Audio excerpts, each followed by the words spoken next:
बिस्मिल्लाहिर्रहमानिर्रहीम। अस्सलाम वालेकुम बच्चों। उम्मीद है आप सब खैरियत से होंगे और कल का लेक्चर आपने लाजमी अच्छे से देख लिया होगा और नोट भी कर लिया होगा। हमने कल बात की थी कि हम ऑब्जेक्ट को अगर किसी हाई अल्टीट्यूड पर ले जाएं और वहां पर पोटेंशियल एनर्जी निकालना चाहें तो कैसे निकालेंगे, वो चीज़ हमने कल डिस्कस की थी। अब उसी को कंटिन्यू करते हैं। हम यहाँ तक पहुंच चुके थे कि हमने वर्क फ्रॉम 0 to 1 के लिए वर्क की ये इक्वेशन निकाली थी, W1 is equal to minus F average into del R. अब उस एफ एवरेज में हमें आर एवरेज स्क्वायर चाहिए था, जो हमने कल निकाल लिया था। अब उसी इक्वेशन को हम कंटिन्यू करते हैं, उसी पॉइंट को वहीं से कंटिन्यू करते हैं और मजीद इसको हम फाइनलाइज आज करने की कोशिश करते हैं। एवरेज फोर्स जो है वो G M M E over R average square थी। अब एवरेज की मैंने वो वैल्यू पुट कर दी, ये आ गई R E into del R. अब ये एवरेज फोर्स भी आ चुकी है, डेल आर भी हम निकाल चुके हैं, कल निकाला था R one minus R E. तो अब हम इस सिचुएशन में पहुंच चुके हैं कि हम यहाँ से वर्क को कैलकुलेट करें। तो इस फार्मूले में वैल्यूज पुट करते हैं, एफ एवरेज की वैल्यू एंड डेल आर की वैल्यू। तो ये बन गया W1 is equal to minus G M E M over R E R one, और डिस्प्लेसमेंट की जगह R one minus R E. अब ये जो फैक्टर आपको नजर आ रहा है आर ई आर वन, इसको अंदर ले जाके दोनों से अलग अलग डिवाइड करते हैं।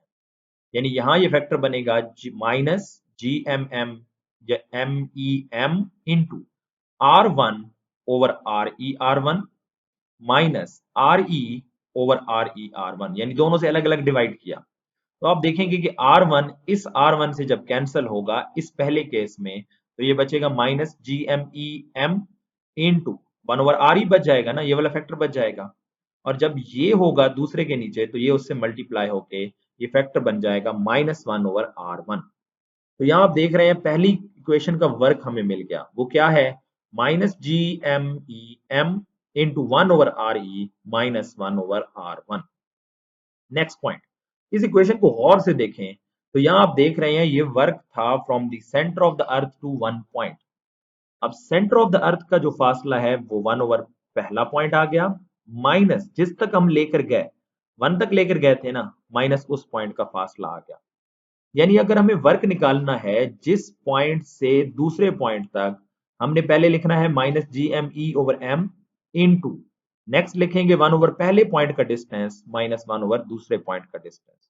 तो अब बजाय इसके कि ये सारी कैलकुलेशन हम दोबारा करें, हम लिखेंगे सिमिलरली और हम सेकंड वर्क की बात करेंगे। और वो वर्क क्या होगा, अब वर्क होगा टू से वन की तरफ। तो सेम इसी तरह आएगा, पहले minus G M E into M into, अब पहला पॉइंट कौन है, वन है, उसका जमीन के सेंटर से फासला आर वन है, तो यहाँ आ गया ये फासला। दूसरा पॉइंट कौन सा है, टू, तो minus one over R two, direct हमें रिजल्ट मिल गया। तीसरा वर्क जो है वो 2 to 3 है, तो ये आ जाएगा minus work three is equal to minus G M E into M into one over R two minus one over R three. ये हमारे पास वर्क तीसरे का आ गया। अब चलते हैं अप टू सो ऑन और लास्ट पॉइंट को देखेंगे। मैं अब एन पॉइंट को डायरेक्ट देखता हूं। अब वर्क फ्रॉम एन जो है, वर्क जो एन है वो है एन माइनस वन से लेके एन तक का एन तक का वर्क। तो यहाँ आप देखें सेम उसी तरह हमारे पास आ जाएगा minus G M E into M into one over जो सेकेंड लास्ट पॉइंट है उसका फासला है आर एन माइनस वन। तो ये आ गया one over R N minus one minus last point जो है वो एन है, तो minus one over R N. तो इस तरीके से हमने क्या किया कि हर एक पॉइंट का, जीरो से वन, वन से टू, टू से थ्री, अप टू एन तक, हर एक पॉइंट का हमने वर्क निकाल लिया। नेक्स्ट हमें चाहिए नेटवर्क, वो जो हमने शुरू में यहाँ पर बात की थी, ये जो इक्वेशन टू का हमने नाम दिया हुआ है नेटवर्क का, जिसमें हमने कहा था हम इन तमाम वर्क्स को क्या कर देंगे, ऐड कर देंगे। अब डायरेक्ट मैं यहाँ पर वैल्यूज पुट करता हूँ।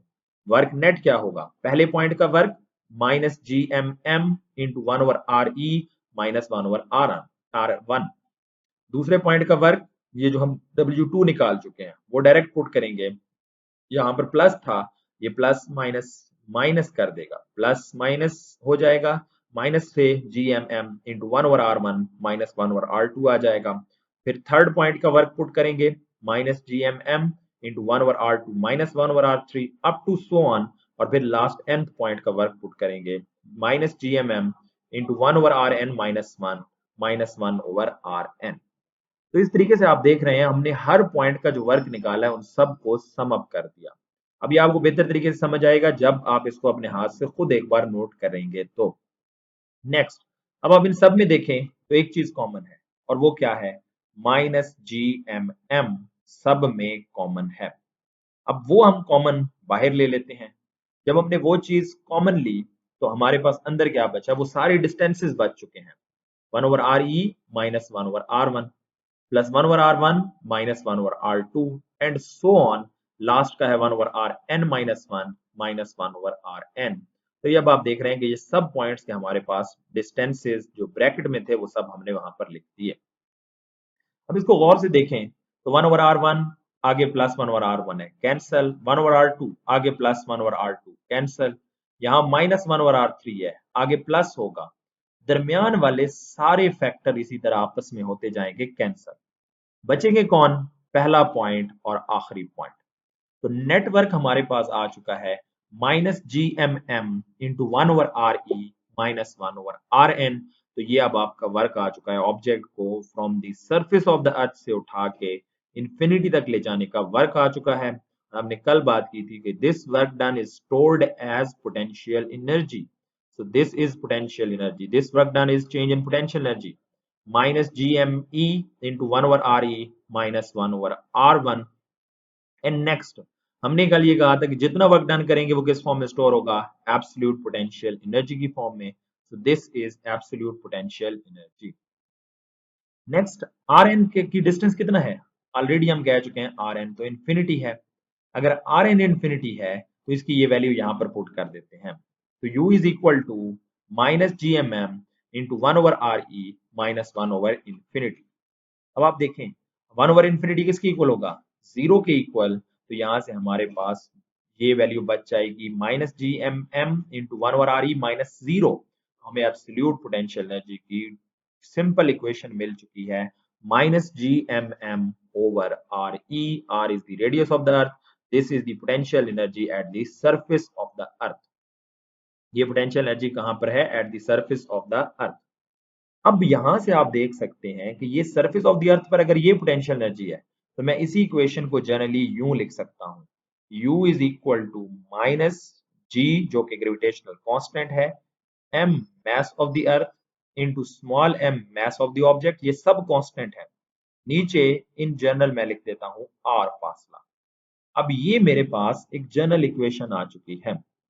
अब इसका क्या मतलब है, इसका मतलब ये है कि भाई मुझे किसी भी पॉइंट पर पोटेंशियल एनर्जी निकालनी है, मैं उस पॉइंट का डिस्टेंस पुट कर दूं, मुझे वहां पर पोटेंशियल एनर्जी मिल जाएगी।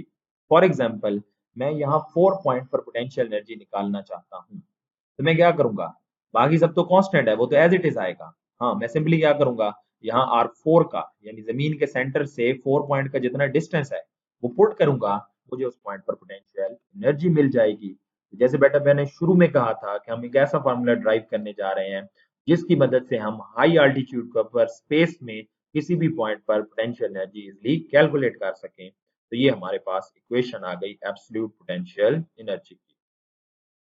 ये तो आ गया पोटेंशियल एनर्जी का कंसेप्ट। अब नेक्स्ट एक पॉइंट देखते हैं और बहुत इंटरेस्टिंग पॉइंट है वो ये कि देखें हम नॉर्मली क्या कहते हैं कि जब ऑब्जेक्ट जमीन से दूर जाएगा तो पोटेंशियल एनर्जी क्या होनी चाहिए, बढ़नी चाहिए। पोजीशन बढ़ रही है तो पोटेंशियल एनर्जी बढ़नी चाहिए। यहाँ आप कंफ्यूज हो सकते हैं कि भाई यहाँ तो यू और आर का कौन सा रिलेशन है, इनवर्स रिलेशन। अगर आर बढ़ेगा तो यू को क्या होना चाहिए, कम होना चाहिए। लेकिन यहाँ एक और चीज आप देख रहे हैं कि ये नेगेटिव भी मौजूद है। अब ये मैं यहाँ पर ये कहता हूं कि व्हेन आर इंक्रीजेस, नेगेटिव की वजह से मैं कहूंगा you become less negative, you become less negative. और जो वैल्यू लेस नेगेटिव होती है वो ऑटोमेटिकली इंक्रीज हो रही होती है। मैं इसको यूं समझाता हूं कि देखें जी हमारे पास पहले एनर्जी थी -20 जॉल। अच्छा, आर बढ़ा तो ये वैल्यू हो चुकी है -15। अब मुझे आप बताएं कि ये 15 ज्यादा है, -15 ज्यादा है या -20। तो बेटा ये जो -15 है ये लेस नेगेटिव हो चुका है, ये कम नेगेटिव है, ये टुवर्ड्स जीरो जा रहा है, टुवर्ड्स पॉजिटिव वैल्यू जा रहा है। तो इस केस में आप कहेंगे -15 ज्यादा है एज कंपेयर टू -20। तो क्या हुआ, पोटेंशियल एनर्जी लेस नेगेटिव हो चुकी है ना, तो पोटेंशियल एनर्जी क्या हो चुकी है, बढ़ चुकी है। तो याद रखिएगा when R increases potential energy become less negative, it means वो क्या हो रही होती है, इंक्रीज हो रही होती है। इसी चीज को ग्राफ से शो किया गया है। अब आप इस पॉइंट को देखें तो ये आपके पास डिस्टेंस को शो कर रहा है एक्स एक्सिस, और वाई एक्सिस क्योंकि पोटेंशियल एनर्जी नेगेटिव है इसलिए इसको अलोंग नेगेटिव वाई एक्सिस यहाँ पर पुट किया गया है।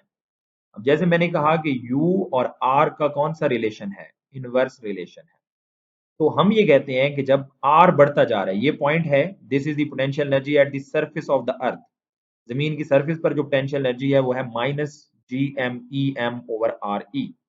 अब जैसे जैसे जमीन की सरफेस से दूर होते जाएंगे आर बढ़ता जाएगा, potential energy in terms of magnitude लगेगा कम हो रही है, but it become less negative, तो वो क्या हो रही होती है, इंक्रीज हो रही होती है। तो यहाँ आप देख सकते हैं कि जैसे जैसे आर बढ़ता जा रहा है ये वैल्यू ऊपर की तरफ शिफ्ट होना शुरू हो गई, यानी अगर ये -20 वैल्यू थी तो यहाँ वैल्यू -10 होगी। ठीक होगी बात, तो आप देख सकते हैं ये ऊपर की तरफ वैल्यू शिफ्ट हो गई, यहाँ -5 हो चुकी होगी, तो ये ग्राफ इस पॉइंट पे आ चुका है। तो जैसे जैसे आर बढ़ेगा पोटेंशियल एनर्जी लेस नेगेटिव होना शुरू हो जाएगी, उसकी वैल्यू रिलेटिवली ऊपर की तरफ शिफ्ट होगी, टुवर्ड्स जीरो शिफ्ट होगी, यानी वो बढ़ रही होगी। तो ये ग्राफ आपका फिर इस तरह आएगा जैसे कि आपको शो किया गया है। ये बेटा हमारा सेकंड पॉइंट हो गया, ग्रेविटेशनल पोटेंशियल एनर्जी का पॉइंट हमने यहाँ पर देख लिया।